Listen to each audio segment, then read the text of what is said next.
Call drop और slow internet की बढ़ती शिकायतों के बीच सरकार एक्शन में है। सरकार जल्दी टेलीकॉम कंपनियों के सर्विस की क्वालिटी की जांच करेगी और जी बिजनेस ने इस मुद्दे को जोर शोर से उठाया भी था। खबर पर डिटेल्स लेते हैं जी मीडिया संवाददाता अम्बरीश पांडे से।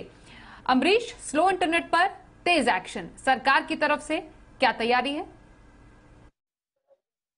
स्वाति, जब भी कोई ग्राहक की बात आती है, उपभोक्ता की बात आती है, जी बिजनेस हमेशा वहां रहता है। और ये खबर भी हमने ही सबसे पहले बताई थी कि जिस तरह से 5G और 4G का ट्रांसमिशन हो रहा है, उस दौरान जब हम एक network area 4G network area से 5G नेटवर्क एरिया में जाते हैं या फिर 5G से 4G की तरफ आते हैं, उस दौरान लगभग 12-15 सेकंड का वो जो टाइम होता है, उस दौरान ग्राहक के पास ना तो इंटरनेट का कनेक्शन होता है, ना तो मोबाइल की कोई कनेक्टिविटी होती है, और अगर वो कॉल चल रही है तो कॉल ड्रॉप होती है। और इस पर संज्ञान लेते हुए पिछले महीने यानी कि 28 दिसंबर को जो डीओटी है उसने एक बड़ी बैठक भी बुलाई थी, जिसमें सभी कंपनियां शामिल थी, साथ साथ ट्राई भी शामिल था, सीओआई भी शामिल था। और आज सरकार की तरफ से ये जानकारी हमें मिली है कि सरकार जल्द ही जो क्वालिटी सर्विसेज है, यानी कि सर्विस की जो क्वालिटी है उसकी समीक्षा कर सकती है। यानी कि जो ऑपरेटर्स हैं वो जो अपनी रिपोर्ट भेजते हैं कि कहाँ उनकी कवरेज किस तरह की है और कितना अच्छा नेटवर्क एरिया है उनका, उस नेटवर्क एरिया की रिपोर्ट जिस तरह से ट्राई समीक्षा करती रहती है, ट्राई के अलावा सरकार भी अपने एंड पर इस बात को जांच करेगी कि क्या वो जो कह रहे हैं या उनका जो दावा है